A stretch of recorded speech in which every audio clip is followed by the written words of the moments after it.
Hello, everyone. Thank you so much for joining us this evening.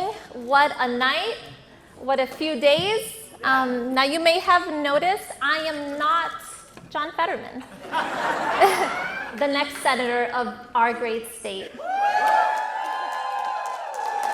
So before I get started, I would like to take a moment to address the elephant in the room, which is that my husband, John Fetterman, is not in the room tonight. As I'm sure most of you know, John had a little hiccup on Friday while we were on the road campaigning. Thank God he's already on his way to a full recovery. We're so grateful to the doctors, nurses, and staff at Penn Medical, Lancaster General, who have gone above and beyond to support our family and all the families that they serve. John also wants to thank every single one of you. During one of the hardest weeks of our lives, and of this election, you made sure we all felt so supported and so loved. Of course, there's nothing John likes more than being on the campaign trail, and the time off has been hard on him. Back on Friday, I noticed something was off. He didn't even want to go to the hospital. He didn't want to miss the events we had planned, but I insisted, and as usual, I was right. And I'm so glad I made him go for two reasons. The first is that doctors were able to act quickly, and John is going to be back on his feet in no time. And the second reason is that I now have one more thing I get to hold over him. I mean, I saved his life, right? I will never let him live that down. Now, for those of you who don't know me, my name is Gisele Fetterman, the Second Lady of Pennsylvania, or as I like to call it, slop. I met John many years, 3 kids and 2 dogs ago, before he was Pennsylvania's next senator. Back then, he was just a guy trying to pour love into Braddock, a small steel town that helped build America and had been left behind. He moved there to teach GED classes, and after 2 of his students were gunned down, he ran for mayor to stop the violence, bring back jobs, and bring hope. I read about the work John was doing, and I was inspired. Long story short, I joined him in Braddock. He, of course, fell madly in love with me.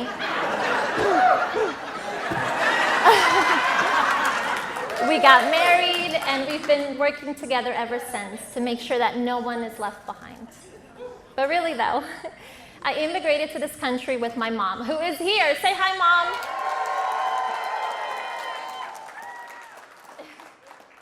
I came here when I was just a kid. I was a dreamer.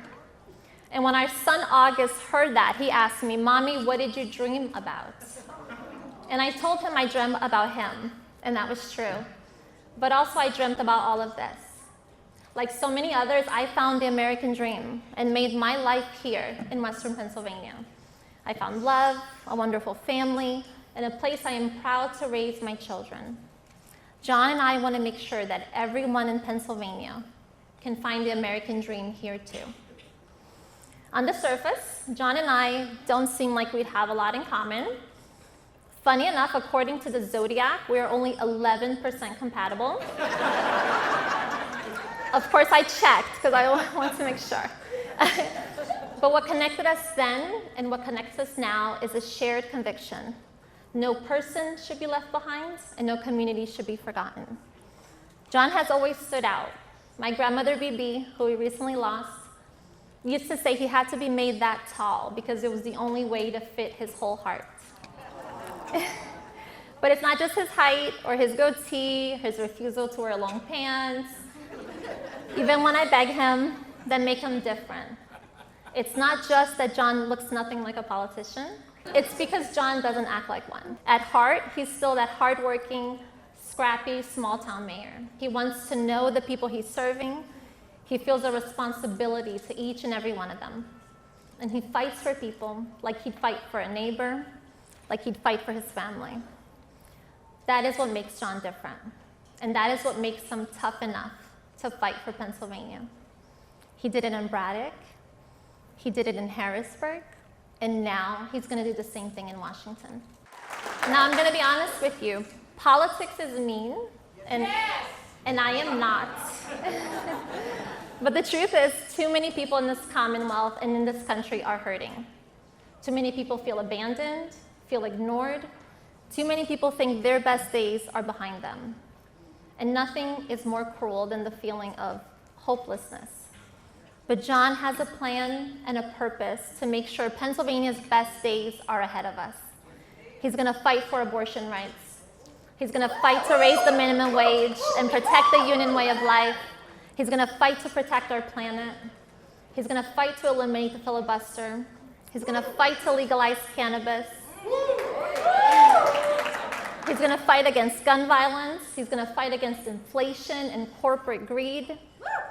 And he's going to fight so this country starts making things again the way it once did in Braddock. Tonight, we're going to celebrate this victory. Because if you're in this room, you made it happen. Thank you. If you knocked on a door, if you donated $5, if you sent a text, or if you waited in line today to vote, you made it happen. Thank you to all of you who put this event together, and to our amazing campaign staff who have worked so hard since last January. Again, from the bottom of our hearts, John and I want to thank you for everything. You're welcome. Of course, the general election is just 6 months away, and because Pennsylvania is our best chance to pick up the Democratic seat in the Senate, this race will likely be the biggest, most competitive, and most watched race in the country. It might also be the nastiest. Now that John's the official Democratic nominee, I'm going to say that one more time.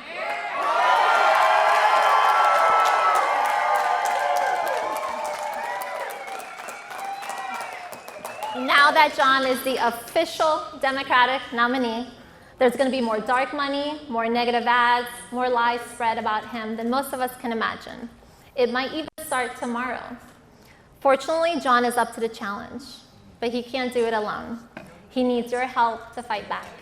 So please go to johnfetterman.com, donate if you can, any amount helps. John has always had our backs, and now it's time we have his. Yes.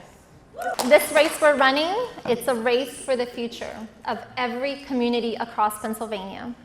For every small town, for every person who calls those small towns home, and for every person who's considered leaving because they didn't see enough opportunities.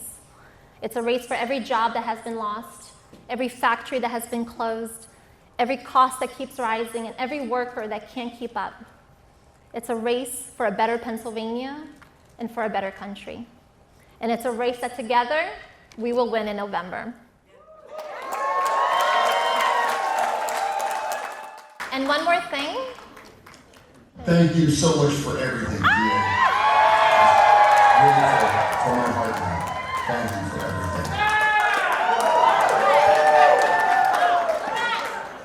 How cute is he?